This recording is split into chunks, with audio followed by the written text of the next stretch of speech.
So manipulating the speed of your footage can be an art form in itself, and in this lesson I'm going to be walking you guys through all the different ways that you can do that within DaVinci Resolve. These are really cool features, so with that being said, let's jump into DaVinci and start this lesson. So I have a timeline here with two clips that I shot recently. One is of this seal riding a wave. He's vibing, having the time of his life. And then this other one is of a dirt biker jumping over me. This was actually shot on a phone as well at 4K 60 frames per second.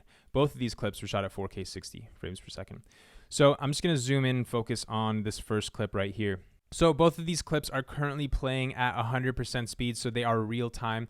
Now let's say I wanted to slow down this clip to the slowest possible frame rate.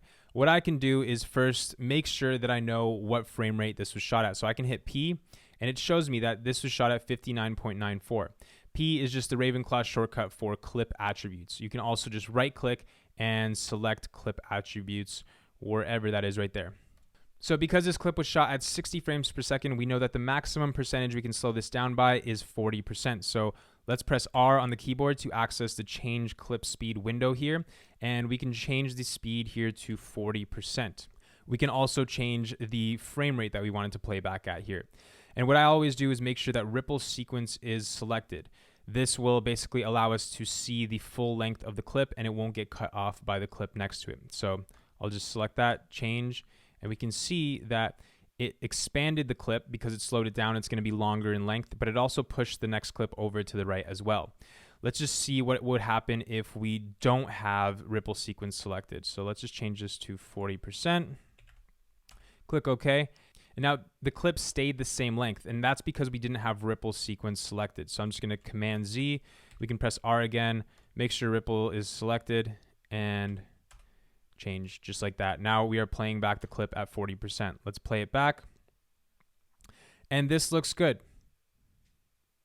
Now let's say that we didn't want this entire clip to be slowed down. We only want this one moment here where we can clearly visibly see the seal to be slowed down. We don't want the whole thing to be slowed down. Command R shows us our retime controls on the selected clip. So now we have this little arrow line here, and this shows us that the clip is playing forwards, and down here we have this percentage. It shows us that it's playing at 100%. Now I'm going to show you guys this method just so you know that this is an option, but this is not the way that I do it, but this is how a lot of people teach it. I don't think it's the most fast and efficient way to do it, but this is an option. You can bring your playhead to where you want things to start slowing down. So let's choose like right here, and you can press this arrow here and you can add a speed point. Unfortunately, right now there is no shortcut to add a speed point. I'm sure that DaVinci will update that in the future. And let's choose a point in which we want things to speed up again. So let's say right here. So we can add another speed point here. Now we have these two speed points. Now we have some handles on these speed points. We have one in the top part of the clip, and we have one in the bottom part of the clip. Now, when we drag the speed points in the bottom of the clip, they're basically just going to change where the speed points sit on our clip. It's not actually affecting the speed anywhere. Now, we could see that the clip is separated into three different parts. We have this area here, and this area here. Those areas are basically divided by these speed points. And we can see that each one of these areas is able to be changed. We can change the speed of each one of these areas.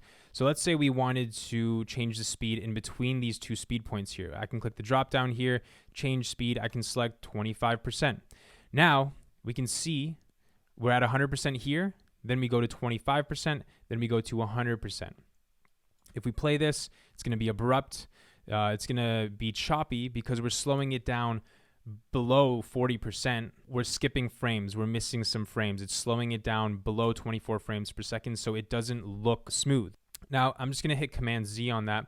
So what we can also do is grab the handles at the top of the speed points here and move those around. Now, when we do that, we can see that the speed is actually changing in between both of these speed points. So remember, the bottom one, the bottom handle is just to move the actual speed point. It's not affecting the speed anywhere. The top one will affect the speed. So these are just two ways that we can move and manipulate these speed points around in our clip. I actually really like the way that this works because we can very easily just move the speed point to a different place if we don't like where it's at, and then move the top part to actually change the speed. We can see the speed changing in between here. Now I'm going to hit Command Z and just undo all of that. Let's bring our clip back to its original position. Now remember, we hit Command R to access our retime controls here. If we press it again, it'll disappear. Now, the way that I like to make these kind of speed changes in my clips is to press Command R and then Command Shift R.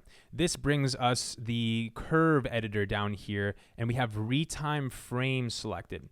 Now, what we can do to very quickly add those speed points up here, instead of going here and pressing add speed point each time, we can just hold Option or Alt on our keyboard and click on this graph down here. So I'm going to select that in point there, out point here, and now we've created those speed points up top.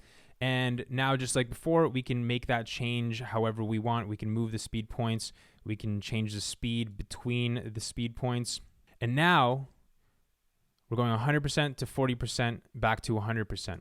That looks pretty cool, except it's an abrupt change. We can see that it's going from 100% right here, and then it's going immediately to 40%. So it's like, you know, driving a car and then you hit the brakes right away. Even in a car, you'd gradually get to that speed. This isn't gradual, this is immediate. And most of the time that doesn't look good. I basically never make speed changes like that. So what we're gonna wanna do is select the keyframes down here. These little dots that we've selected, these are basically the speed points just on a graph here. And basically what we can do down here is change how these keyframes are transitioning from one speed to another. So if we have this first one selected here, we can press this button here, and it allows us to create a bit of a curve from that 100% to the 40%. Same thing for the second keyframe. We can select it, hit this button right here, and it will create a smooth transition between 40% and 100%. And when we make that change to the keyframe, we change it from linear to a curve, it gives us these handles here, which we can drag out and inwards to basically change the duration of that transition here. So if we want the transition from 40% to 100% to be very slow, we'll bring these handles in close together. If we want it to be more gradual, then we're going to want to extend them out. And we can play with both of these here. Now, if we go to the start of our clip, we press play, we can see that we've gradually slowed down and we're gradually speeding up again. That looks really nice. And you can do this to your clip as many times as you want. So let's say we want to slow it down again over here. I can hold Alt or Option on the keyboard, select the line on the graph here, add another speed point. So now let's slow down this last section of the clip to 40%. Now we can see that we don't have another speed point here so that we can expand this and slow it down. So what we can do is actually grab the top of our clip here. Because we have our retime controls on, that's Command R, and we could show you, I could show you again, I could turn it off, turn it back on. It gives us this bar at the top. And if we select the side of the bar on either side, we can drag it out and it will change the speed of the clip. We can see that we're changing it down here. Now I'm just gonna push this other clip over. Let's bring this to 40% because that's the maximum we can slow it down. And let's smooth out this last keyframe as well by pressing this button here. We can move the handles out a bit. Now, I'm limited to how much I can move these handles out because the handle here is already going this far. So this handle is limited by this handle from this keyframe. So we can shorten this one out, extend that one. Now if we play it back, it's going from fast to slow to fast to slow. And that looks really beautiful. I would say that that's like a really, really good way of showcasing this clip. Now, obviously, showing the retime controls here and the curve editor down here, it takes up more space on our timeline. So at any point, we can just press Command R to hide the retime controls and Command Shift R to hide that graph at the bottom there as well. And just because it's hidden doesn't mean that the speed effects aren't applied. They're still applied. Everything is still the same. You just can't see those retime controls. And if we ever want to bring them back, Command R, Command Shift R, and we're able to see all of that again. Now, when we press Command Shift R on the keyboard, it defaults to showing us the retime frame inside of the curve editor, not retime speed. So this is just one little issue that I have with this retime process. I'd rather it default to retime speed, and that's something that I'm bringing up to DaVinci. I'm hoping that they can allow us to just change the default option that it goes to, but you can just go in here and manually click retime speed so that you have that selected, and that will just give us a different view of our speed change in our clip. So in the retime speed graph, it's pretty much the same thing. We're just viewing the graph in a different way. And one thing to note when we're viewing our graph in here, sometimes, if we're making dramatic speed changes, let's say we want to change the speed here to 200% and this first part to like 400%, our graph can sometimes go up above the space provided here. So, what if we want to see the start here? We can't because this line goes up above this. What we can do is change the percent scale of this curve editor here simply by clicking on this number either in the top right or the top left here. And we can scale things down or scale them up so that we can get a better visual of what's going on in this graph area here. We can also change the numbers down here in the bottom left and bottom right to just change the way that we're seeing that graph as well. Now, let's say we want to remove all of these speed change effects on here. What we can do is hit Command-Shift-X, and that brings us the Remove Attributes window. Or you can just right-click and select Remove Attributes, but that takes a lot longer. Ravenclaw shortcut, Command-Shift-X. And what we can do in here is select retime effects. So we want to remove all the retime effects.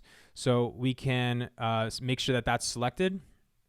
And we can also ripple the sequence as well. So, if we're removing all of these effects, the clip is going to shrink. And if we want everything else in our timeline to move with it, we can select ripple sequence. In this case, we don't need it. So we'll just click apply, and we can see our clip is back to its original speed. It's as though we didn't make any changes. I'm going to hit Command R, Command Shift R to hide it, and we're back where we started.